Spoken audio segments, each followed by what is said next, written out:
Bien, estamos de vuelta y en nuestros estudios está el ex presidente del Consejo de Ministros, el doctor Pedro Cateriano, a quien le damos la más cordial bienvenida. Gracias por estar con nosotros esta mañana. Bueno, han pasado en realidad pocas horas después del gran desenlace y la gran expectativa que tuvo todo el país respecto de lo que sucedía en el Congreso de la República con este pedido de vacancia del presidente Pedro Pablo Kuczynski. Sin embargo, los resultados y a última hora... Inconstitucional pedido, diría yo, ¿no? Una moción de vacancia que a final de cuentas, entre gallos y medianoche, terminó yendo hasta casi una decisión que tuvo al Perú en vilo. Sucedieron otros eventos en el día incluso. Y a la ¿no? comunidad internacional, ¿no? Creo que este intento de dar un golpe de Estado de parte de Keiko Fujimori y Alan García ha traído unas consecuencias que ellos no midieron, ¿no? Y es que la comunidad internacional haya apreciado este acto como absurdo, ¿no? Inclusive un periódico tan importante como el Washington Post señalaba que con acusaciones gaseosas se pretendía vacar al presidente de la República, ¿no? Entonces creo que este ambiente de inestabilidad política debe llevar a una reflexión, ¿no es cierto? ¿Qué cosa es lo que hemos logrado con este enfrentamiento permanente entre los poderes del Estado? Nada, ¿no? Por el contrario, este enfrentamiento al interior de las propias agrupaciones han generado fisuras. Hemos visto la votación separada de Fuerza Popular, el nivel de insultos a los que ha llegado Mulder con Del Castillo, ¿no? Un gesto también de la expresidenta del Congreso, ¿no? La señora Luz Salgado, cuando le intentan dar la mano y se despide de una manera... Bueno, eso a mí no me impresiona, ¿no? Ahora, de lo que sí hemos sido testigos todos, porque realmente nos ha llamado mucho la atención la presentación del doctor Borea. Y realmente nos ha generado un poco de nostalgia, ¿no?, respecto de lo que debería suceder en el Parlamento. Y después de la presentación del doctor Borea hemos encontrado una participación de congresistas que han devenido en ese tipo de acciones, de negociaciones, de acuerdos, de gestos, de agresión, de llamadas de atención incluso, y cosas por el estilo. Es decir, de xenofobia, ¿qué ¿no? tal? Y las declaraciones de Vilca Toma, ¿no? De la congresista Vilca Toma. Señora Vilca Toma, ¿no? ¿Eso nos evidencia la distancia que hay de los políticos que deberíamos de tener y lo que tenemos? Bueno, pero eso depende del elector, ¿no? Muchos suelen decir que el Parlamento es el reflejo de una nación, de una sociedad. Pero acá lo que ocurre es que el espacio público lo ha ido abandonando la ciudadanía, ¿no? Los jóvenes, que deberían ser los llamados a participar en política, cada vez tienen menos vocación o ánimo en vista de esta situación. Pero si a eso le sumamos la falta de partidos políticos organizados en el país, en donde ninguno se salva, ¿no? Ninguna agrupación política se salva, debemos reflexionar. ¿Es posible una democracia sin partidos políticos organizados? Y creo que no. Y eso, para que empiece a darse o recuperarse, va a pasar todavía es un proceso de mediano y mucha largo agua bajo el plazo, puente. ¿no? Pero ¿qué va a suceder ahora? Porque lo que hemos visto es como si estuviéramos viviendo en este momento una especie de tensa calma, ¿no? Sí. Las fiestas de Navidad, de Año Nuevo, probablemente le han puesto paños fríos a la situación. Hay noticias muy relevantes, como lo que ha sucedido con Paolo Guerrero, que se va a participar en el Mundial, por ejemplo. Sin embargo, la sensación todavía la tenemos ahí a flor de piel. ¿Qué es lo que viene a continuación? Yo ingenuamente pensé que la clasificación al Mundial, que la visita del Papa iba a generar un ambiente de mayor tranquilidad y estabilidad política en el país. Pero vemos que esto no ha sido así. Por el contrario, la agresividad política de la oposición frente al presidente Kuczynski y al gobierno se ha ido acentuando, ¿no? Creo que esto es absolutamente negativo para el país. ¿Y esta confrontación se va a seguir agudizando? Espero que no. El presidente Kuczynski ha anunciado que va a hacer cambios, ¿no? Y ojalá esos cambios tengan resultados. Ahora, y de otro lado también los propios partidos políticos que hacen esta oposición seguramente también harán una evaluación interna de cuál ha sido, ¿no es cierto?, el resultado de su actuación. Y lo preocupante, internamente e internacionalmente, ¿no? Lo preocupante de esto es que ya han habido expresiones por parte de los partidos políticos que han estado promoviendo la vacancia presidencial. Keiko sale felicitando a los 61 que votaron a favor. Significa que van a seguir en esa posición. De igual manera, en el APRA se anuncia una especie de llamado a disciplina a Jorge del Castillo y a Luciana León, que no votaron con ellos.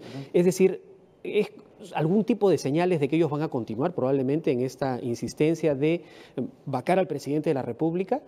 ¿Eso será manejable desde un nuevo gabinete o algunos cambios en el gabinete para que ayude a mejorar esta situación? Bueno, el presidente acaba de decir el día de ayer que va a haber un cambio radical, pero yo creo que también los partidos de oposición tienen que sopesar las consecuencias que más adelante pueden tener ellos como consecuencia de este obstruccionismo parlamentario que en muchos casos llega a lo absurdo de intentar, ¿no?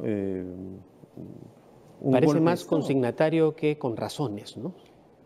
Falta de argumentación. Más llevados por la pasión política que por la razón. Inclusive, si hacemos una evaluación de la actuación política de Keiko Fujimori como líder de su agrupación, en lugar de tener pasos hacia adelante como su hermano, por ejemplo, ¿no?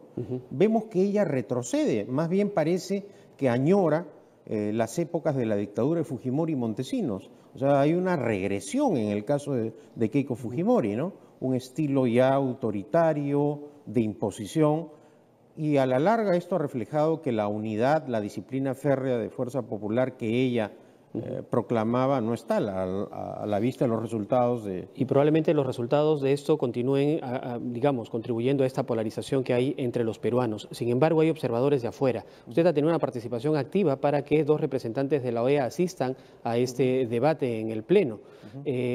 ¿Ha recibido el feedback de parte de ellos? ¿Le han dado algún comentario al respecto? ¿Qué impresión se han llevado? ¿Qué impresión se deben haber llevado? Hasta donde estoy informado por la prensa, también han tenido una reunión con el fiscal de la Nación. No sé si han concretado un encuentro con los magistrados del Tribunal Constitucional, pero en todo caso no solamente han venido a observar el desarrollo del debate parlamentario en el cual se tramitó la vacancia del presidente, sino también a hacer un análisis de los aspectos que están en cuestión, es decir, lo que fue el intento de vacar arbitrariamente al presidente, la acusación constitucional contra los magistrados del Tribunal Constitucional, la acusación contra el fiscal de la Nación, es decir, una situación de inestabilidad constitucional generada por la acción de la oposición, que vemos, por ejemplo, que en el caso de los magistrados del Tribunal Constitucional, ya la Corte Interamericana de Derechos Humanos ha dado un pronunciamiento. Ahora, y en ese caso en particular, ¿el Congreso lo que tiene que hacer es acatar? El Congreso lo que tiene que hacer es acatar. No puede dejar de no pueden solamente evaluar y en función de eso tomar. Se pondrían al margen de la Constitución y la ley. Una resolución de la Corte Interamericana de Derechos Humanos equivale a una resolución del Poder Judicial. Es decir, nosotros formamos parte del sistema interamericano de derechos humanos en cuanto al aspecto de la administración de justicia para el cual tiene competencia la Corte Interamericana. Ahora, el presidente del Congreso ha dicho que no fue notificado de la participación de los 2 observadores. ¿Eso era necesario? El presidente del Congreso necesita leer la Constitución. Quien dirige las relaciones internacionales es el presidente, y el presidente de la República no tiene por qué consultarle lo que hace en materia exterior al Congreso. En todo caso, lo que sí tienen derecho es a las explicaciones del caso, ¿no? Pero la decisión, quien dirige las relaciones exteriores es el presidente de la República. El presidente de la República ha actuado de acuerdo a la facultad que le concede la Constitución. Ahora, viene un nuevo escenario donde el presidente de la República va a tener que tomar decisiones. Ya hemos tomado cuenta de la aceptación de la renuncia al ministro del Interior, que ha estado haciendo un extraordinario trabajo en realidad en esta lucha contra el crimen. Es probablemente uno de los personajes con resultados más concretos en los últimos meses. Sin embargo, está dando un paso al costado. Que no pudo concretar el alquiler de los patrulleros, ¿no? Que tanto dijo que lo iba a hacer. Bueno. ¿O no? Fue su gran proyecto. y no lo pudo concretar. Pero no podemos desmerecer estas capturas que se han hecho contra el crimen organizado, que es lo más relevante en todo caso de lo que ha venido haciendo. No estoy mencionando el tema de las capturas. Pero ahora, la situación del ministro Basombrío y probablemente algunos otros ministros están todavía por definirse en lo que va de estos días y probablemente el próximo año tengamos un nuevo gabinete. ¿Será necesario incluso hacer un cambio de la presidencia del Consejo de Ministros? Hay que recomponer totalmente un gabinete que permita, como en algún momento se decía, que sea una especie de gabinete de ancha base, que permita la participación de otros partidos políticos, que es lo que se ha venido tratando de hacer en los últimos meses, o tiene que ser un cambio más radical? ¿Como qué, por ejemplo? ¿Incorporar al gabinete a Mulder? ¿Incorporar al gabinete a Becerril? ¿Incorporar al gabinete a Luz Salgado? Yo creo que eso es un extremo, ¿no? Pero eso es ancha base, ¿no? Eso es ancha base. Y en este contexto lo que hace ese sector de los partidos políticos es boicotear permanentemente la acción del presidente Kuczynski. El presidente Kuczynski, con esta grave crisis, que no la podemos ocultar, ¿no es cierto? Él ha apreciado que ministros lo han defendido, que ministros han acatado sus órdenes, que ministros han sido solidarios con él en la soledad del poder, ¿no? Entonces, el llamado a hacer esa evaluación es el presidente. De acuerdo, y esperemos que lo que resuelva termine dándonos, digamos, lo que todos debemos, tranquilidad y compromiso por trabajar por el país, ¿no? El desarrollo del país. Nuestra historia republicana nos prueba que estas oposiciones radicales del Parlamento, es decir, cuando el Parlamento ha tenido mayoría y el gobierno ha carecido, mejor dicho, no ha tenido fuerza en el Parlamento, han acabado mal. Los ejemplos más notorios, el gobierno de Bustamante Rivero, el primer gobierno de Belaúnde, cómo acabó el gobierno de Toledo casi contra las cuerdas. El mismo gobierno de Ollanta Humala en su recta final fue muy inestable y eso a la larga perjudica el desarrollo y progreso económico del país. Y uno accede a la función pública para lograr beneficios en favor de las grandes mayorías. Y aquí se tiene que entender que el gobierno de alguna manera no solamente es el Ejecutivo o el presidente de la República, el Congreso también forma parte del gobierno, ¿no? Y tienen que trabajar de la mano con el gobierno, que tiene que dar las leyes y las normas Estado, ¿no? Que tienen que promover el bien común en la sociedad. No forma parte del gobierno. Lo que sí, todos los funcionarios públicos, todas las autoridades elegidas por el voto popular deberían cumplir ese mandato popular de beneficio y progreso para la nación, ¿no? Ahora, también se ha dado cuenta de algunos documentos, algunas recomendaciones de una junta médica que posiblemente estuviera recomendando el indulto a Alberto Fujimori. De darse ese escenario, ¿cambiaría el escenario político en el país? Bueno, ese tema del indulto se viene debatiendo más de año y medio, ¿no? Pero ahora sí han salido documentos mucho más concretos, cosa que no se había visto antes, ¿no? No ha habido un pronunciamiento oficial, ¿no? En todo caso, yo no soy partidario del indulto, ¿no? Esa es una opinión que yo he reiterado Poniéndonos en el escenario, hay una al indulto, no solamente por los crímenes que cometió Fujimori con Montesinos, sino porque el ingeniero Fujimori no ha tenido... no se ha arrepentido, no ha tenido propósito de enmienda. Hemos visto cómo cuando se cumplieron los 25 años del golpe prácticamente se jactó de todo lo que había hecho, ¿no? No es una persona con esa clase de conducta, no merece el indulto. Pero pareciera que hay un documento que formalmente lo recomienda y hay que tomar una decisión a favor o en contra. ¿Un documento en qué sentido? De una junta médica que recomienda un indulto humanitario. Es un proceso más largo. De acuerdo. ¿No? Ahora, si el ingeniero Fujimori está en un estado grave de salud, ¿no es cierto? No vamos a ser inhumanos de impedir ese indulto, pero hasta donde yo estoy informado, no se encontraría en ese estado grave de salud. Por eso es importante que el Ministerio de Justicia y el INPE informen periódicamente de manera abierta sobre el estado de salud del ingeniero Fujimori y no se utilice el estado de salud con fines políticos o alternos, ¿no? Hay varios temas que me gustaría conversar con usted, pero el tiempo nos está ganando. Sin embargo, no puedo dejar de lado el otro gran problema que estamos enfrentando en el Perú, que tiene que ver con el problema de la corrupción y el famoso caso Odebrecht, que termina siendo la punta del iceberg en realidad de muchos problemas de corrupción que probablemente van a seguir destapándose. Anoche ya llegaron las declaraciones de Marcelo Odebrecht, ya lo tiene en su poder la Fiscalía. ¿Esto podría cambiar el escenario político? Porque es difícil difícil desvincular la política Sí, de lo que está naturalmente. pasando en la Fiscalía con sus investigaciones. En lo personal, yo no creo que Barata vaya a refutar a Odebrecht. Y Odebrecht ya declaró que sí apoyó a Keiko Fujimori y a Alan García. También dijo que el cómo se efectuaron esos apoyos o aportes lo sabía Barata, ¿no?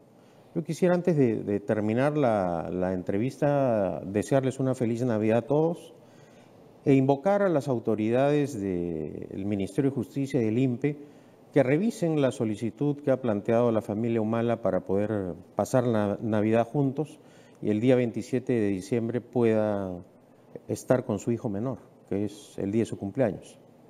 Esa es una solicitud que se ha hecho. ¿Se ha llegado a denegar esa solicitud todavía o no hay respuesta Sí al momento? Ya se ha denegado. Tengo entendido que el abogado Wilfredo Pedraza ha pedido una reconsideración y ojalá pueda ocurrir, ¿no? Sobre todo que creo que la autoridad debe aplicar las normas legales con el mismo rigor, ¿no? Eso no hay duda. Pero en el caso de los Humala, han pasado los meses y aún ni siquiera hay acusación fiscal, ¿no? Creo que este sería un gesto de caridad cristiana hacia la familia Humala. Y para terminar, se me ha venido a la mente, ya que lo ha mencionado al expresidente Ollanta Humala, ustedes han tenido una reunión justo el día del debate con todos los ex Sí, miembros del Consejo de Ministros. Con mucha ¿no? anticipación habíamos coordinado una fiesta para celebrar la Navidad. 2 o 3 veces al año, los que fueron miembros de mi gabinete nos solemos reunir. Y esta fue la ocasión, así que Que coincidió con el debate, ¿no? Coincidió, claro, con el día de la votación ¿Y cuál ha sido el sentir de todo el equipo? de gran alivio, ¿no? Como la mayoría de los peruanos. Creo que para el país el rompimiento del orden constitucional hubiese significado algo muy dañino. El drama del Perú han sido las dictaduras. Debemos enfrentar todo afán totalitario y cumplir con el mandato del pueblo. En la democracia, el voto es la piedra angular. El presidente Kuczynski fue elegido 5 años y debe acabar esos 5 años. Bien, ha sido Pedro Cateriano, expresidente del Consejo de Ministros, conversando con nosotros. Muchas gracias por venir esta mañana a TV Perú. Feliz Navidad. De igual manera, gracias por estar aquí con nosotros.